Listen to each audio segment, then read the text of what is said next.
It was a crime which pushed everything else off the front pages. 3 men, all known criminals, found shot dead in the Essex countryside. It was a cold-blooded, professional killing. The victims had many enemies, but which one wanted them executed?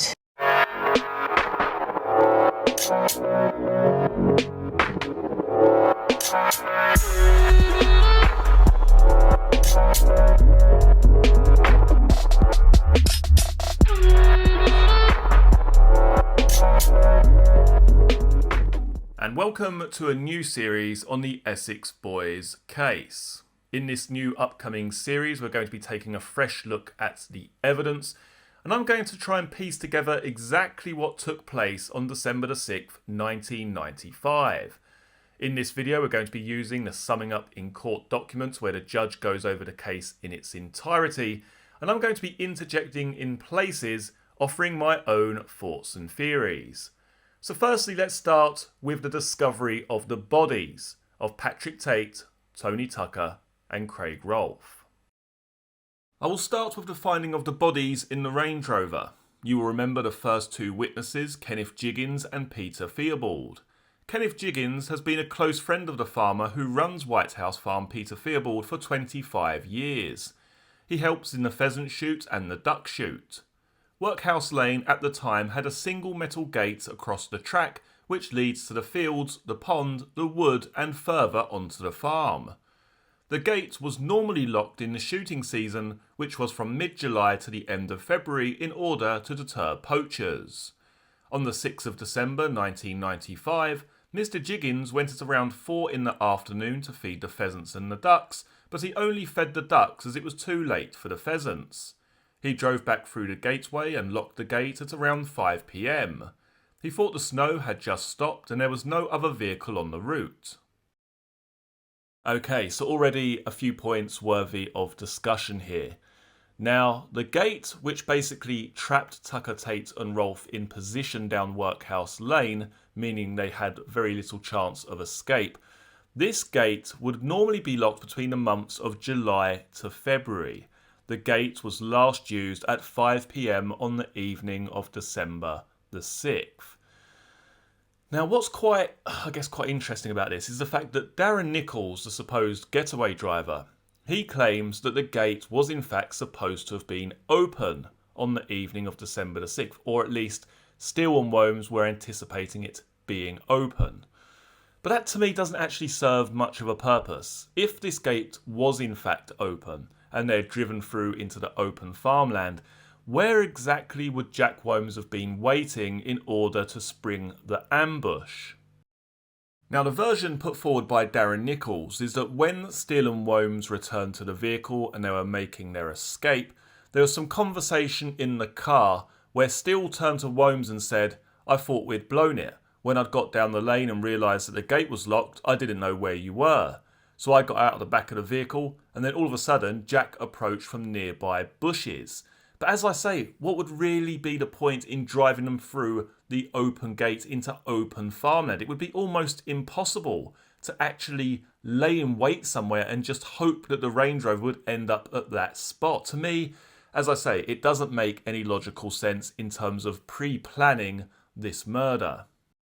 Really, the only way that I can see the killer or killers being surprised by the fact the gate was actually locked and not open is if the planning process and really these whole murders in general were kind of thrown together at the last moment. It had to be done quickly, it had to be done that evening, and there wasn't really any time to scope out the crime scene or pick a particular place of interest. Now, when you look at the prosecution's case, I guess really that is kind of what they're saying. They're saying that on the afternoon of December the 6th, these individuals received a phone call to meet later that evening, and they were executed down Workhouse Lane. But there are so many indicators here which tell me that this was a very well thought out and meticulously planned crime.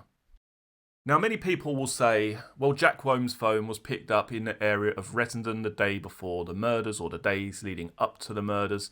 Could he have been down there during daylight hours when in fact that gate would have been open? Is that why they expected the gate to be open? Is that why it was a surprise when that gate was in fact closed? But what I think we need to be is very careful with the term close to the crime scene.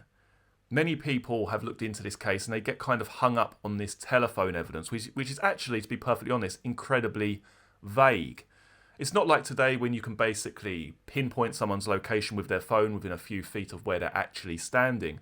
Back in 1995, all they had was the cell site data, so it would tell you which beacon a phone connected to, or which cell site a phone connected to during a telephone call or a certain part of the day. Now, that telephone beacon would service an area of around 12 to 15 miles. Now, in a vain attempt at trying to explain the telephone evidence and just how accurate it truly was, what I'm going to do quickly is refer to a paragraph from the CCRC appeal document from an expert working for the prosecution. Not the defence, not Jack Womes, not Michael Steele, not anyone on the defence team, but someone who was actually working for the prosecution. Hopefully this should clear up just how accurate the telephone evidence is. Point 4. When giving evidence at trial, Simon Collins, a telephone expert called by the prosecution, stated, quote, "Trying to plot where people are by mobile telephone evidence is near enough impossible. You are dealing with likelihood and possibilities, and it is very complicated. See page 14 of transcript of summing up for the 14th of January 1998.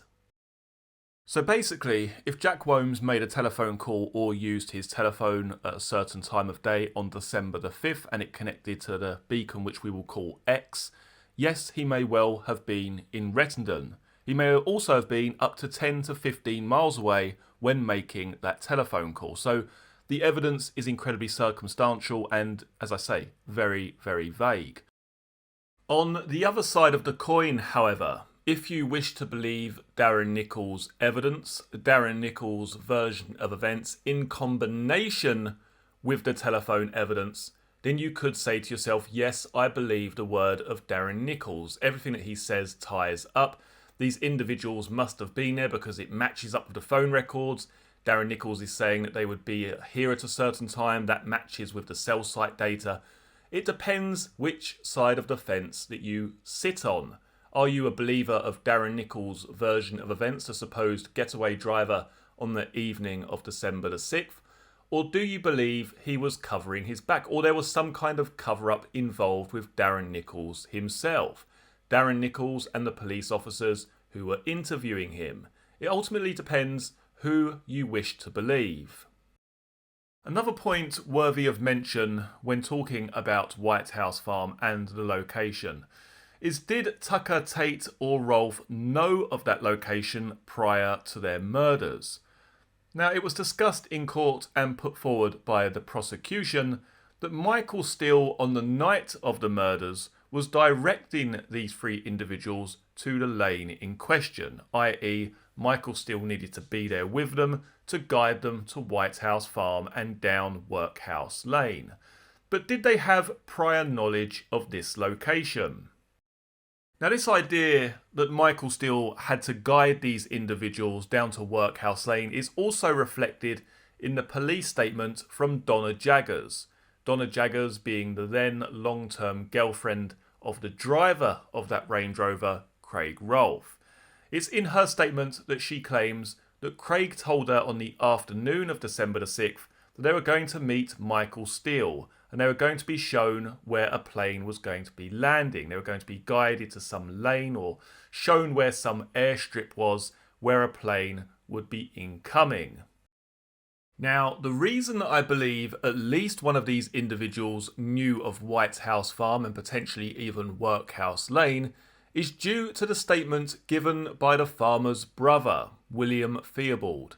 It's in his statement he talks about knowing Tony Tucker for many, many years, and also stating that he believes that Tony knew where he lived. So let's just take a look at a small section of William Theobald's police statement. The following statement is from William Theobald, dated the 11th of December 1995.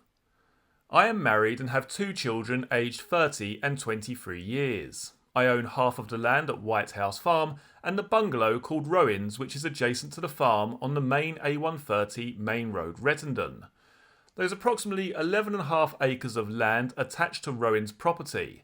About 12 years ago, I joined Progress House Gym, which is in Castle Lane, Hadley, Essex.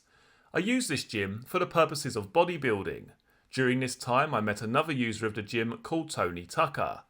I have trained with Tony in the past. I've collected him from his house to take him training.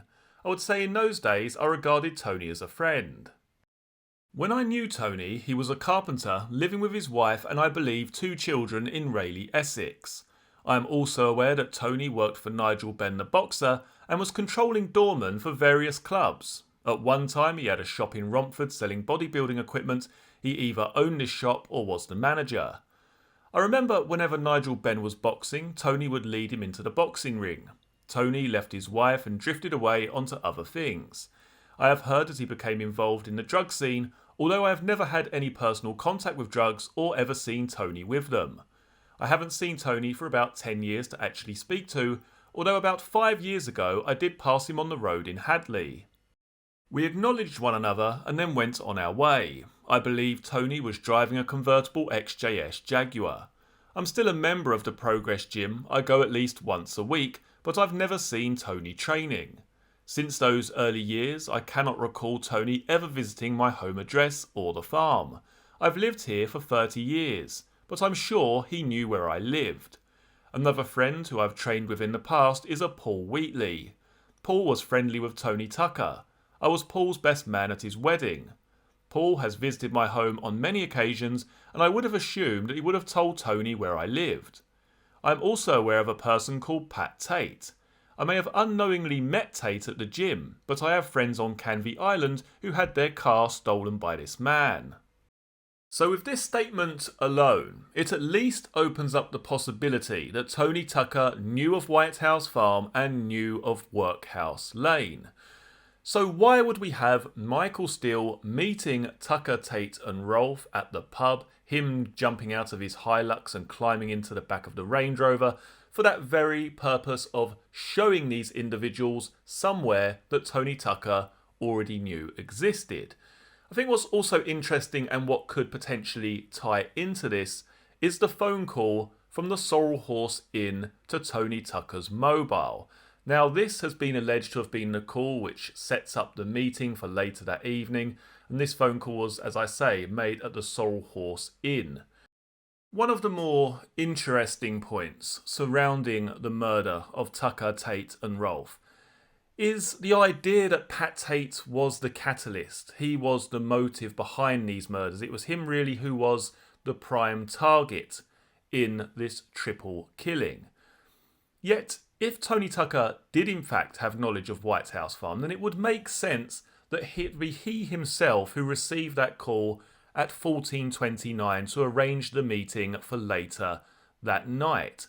And who receives the call from the Sorrel Horse Inn but Tony Tucker himself? If Pat Tate was indeed the catalyst, if Pat Tate was the prime target, then why is it not Pat Tate's mobile phone that's ringing at 14:29? Now some people will say, well, Pat Tate's phone wasn't working, his phone was out of order, it was near his house, that's why they rung the phone box. But if you take a look at all of the statements, or all of the statements that we have access to in their entirety, you will know that Tucker, Tate and Rolfe are actually visiting a carpet shop on Timberlog Lane during that time period. And that is where the phone box is. That is where the then phone call takes place between the Sorrel Horse Inn and that public phone box on Timberlog Lane. This doesn't have so much to do with it being close to Tate's address.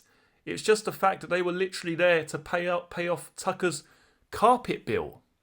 That was why they were at Timberlog Lane during that time period. It was Tony Tucker who they wanted to speak to on the afternoon of December the 6th, and not Pat Tate. Now, looking at this from the other perspective for one moment, you can see in front of you here just how close that phone box was at the Sorrel Horse Inn to the workplace of Jack Womes. Was this the call to arrange the meeting for later that day? Had this meeting been arranged prior to the 6th of December, and was this just a final check to make sure that everything was still on for later that night. What I do find a little bit odd about the location of this call is the fact that we're told that Michael Steele is quite careful. He likes to use phone boxes. He's quite sort of careful about speaking on his mobile phone, through fear of being bugged and that sort of stuff. So would you really be using a phone box so close to your associate's workplace? Not just your associate or friend, but actually someone who is heavily involved in the murder. Okay, so we're going to leave part 1 here for today. Do join me again for part 2 in the series. And as I say, this is going to be the most in-depth that I've actually covered this case in terms of a series of videos. I've actually only read, I think, 1 paragraph of the summing up in court, and we've already done 15 minutes of discussion just based around that first paragraph. So as I say, this is going to be quite an in-depth and lengthy series. Many thanks for joining me for this video. I look forward to seeing you all again tomorrow for the next in the series. Take care. Cheers.